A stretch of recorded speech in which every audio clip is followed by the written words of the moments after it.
Japan has changed. Welcome back to the Rice Bowl channel. So I've been going back to Japan, for the past couple of years, and this time I feels a bit different, and I just want to talk about it in today's video. But before that, I just want to give a quick thank you, a quick shout out to all the members of the channel. Thank you very much. So the first big thing that I've noticed this time in Japan is a lot more people have tattoos.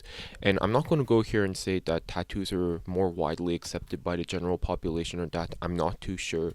I haven't really talked about tattoos with my friends in Japan, the people I know in Japan, my family in Japan. And a lot of the people I know are older, so we might not really get an accurate representation on what the young people think. But I just remember maybe 7 years ago when I went back to Japan alone for the first time, I saw one person, or like zero people actually, was tattoos. But this time I counted seven. So that's a 7 time increase. And I just remember, back when I went in, you could say like around 2015, 2016, I remember going on a hike with my aunt and her friends, and I saw a man covered in tattoos, and he wasn't even Japanese. He was from a different country, and I was just like taken aback because I was so not used to seeing that in Japan. And when you're in Canada, when you're in the United States, when you're in Europe, I think you see it more. You're more used to it, so it doesn't really surprise you. But for some reason, when I saw that in Japan, I was just like a bit surprised. And this time, when I went back to Japan, I saw a lot of Japanese people's tattoos, six, seven, maybe 10. I'm not too sure. And don't get me wrong, it's not a full sleeve, it's not a face tattoo or anything like that.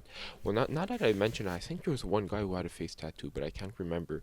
It was more stuff like a little butterfly on the neck, or a little thing on the shoulder, on the bicep or something like that. So it's very subtle, but that's one thing that I've noticed, a change in Japan. I've seen more people with tattoos. And don't get me wrong, it's not like in Canada and United States where it seems like everyone has a tattoo. Because, even like my regular day-to-day life, here in Canada, here in the United States, I see so many people with tattoos. And it's not something you really see in Japan. And same with my friends. I know a lot of people who have tattoos. Like, I think most of my friends have tattoos, a little symbol on their chest, their arm, something like that. But yeah, that was interesting to see this time in Japan, how a lot of more people have tattoos. Now, another thing that I've noticed that's been changing in Japan is food cost, and most mainly at restaurants. So yeah, I think at the supermarket and all that, we've been hearing it time and time again, especially on the news. Things are going up. Coca-Cola's raising their prices. The price of eggs are going up, in Japan at least. But what I've noticed is the price at the restaurants is like getting a lot. I remember back in the day when I was a kid, you could go eat a bowl of ramen for like 300 yen. That's like $2, at cheap places. Same story for conveyor belt sushi. You could go get one plate for 90 cents. That's probably like 75 cents US, something like that. But now, conveyor belt sushi, the base price of the place I go to is like 120 yen, sometimes 130 yen, and it could go up to 300 yen, which is maybe $2.80 US. I'm not too sure, maybe 2.5 USD. And just I have the image in my head from when I was a kid, 20 years ago, 15 years ago, how I was able to have conveyor belt sushi for 90 cents a plate. Now it's up to like $3. So, to me, it's like a steep hike. It's like three times. Well, I say $3, but those are for the nicer plates. It's more like, a dollar 20, something like that. But still, even though it's 10, 15, 20, 30 cents per plate, you might be like, rice bowl, that's not a big deal. But for me, it feels like a lot of money sometimes, especially when you start having 10 plates. That's like a $3 difference. Hey, that's inflation. Same story at McDonald's. I, I, I used to work near a McDonald's, and then sometimes I'd walk past it and they'd have a paper on the wall that we're increasing the prices. And it would not be anything drastic like a 2 times increase or something like that. It would be more like a 10-cent increase, a 15-cent increase.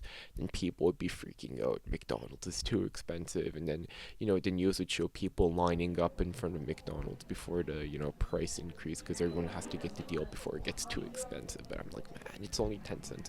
But still, I feel like food is getting more expensive in Japan, especially at restaurants. Still a very affordable option compared to what we have in North America, what we have in Canada, the United States.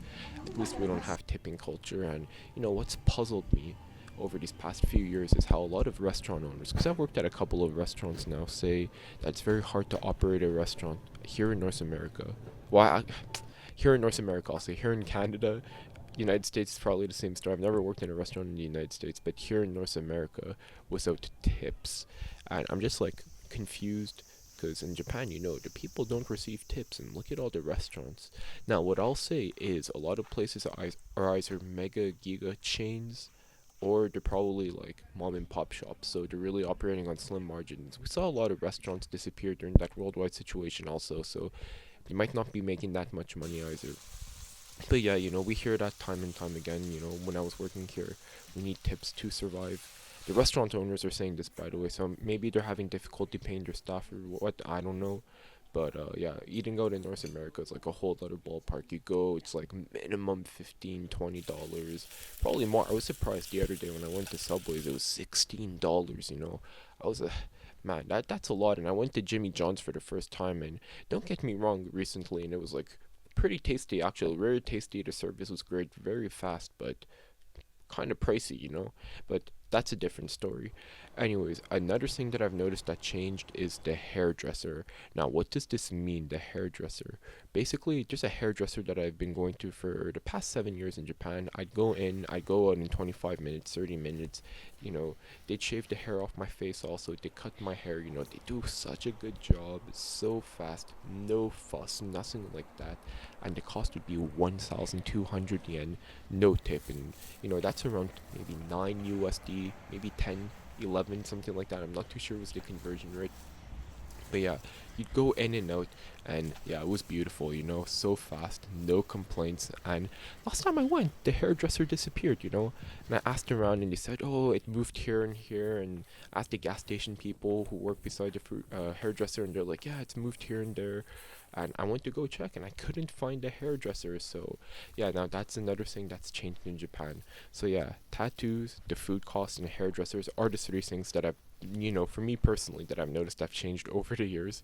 But that's that. Anyways, thank you for watching today's video. If you enjoyed it, consider subscribing to the channel and checking out for more content. Have a nice day. See you in the next video, and goodbye.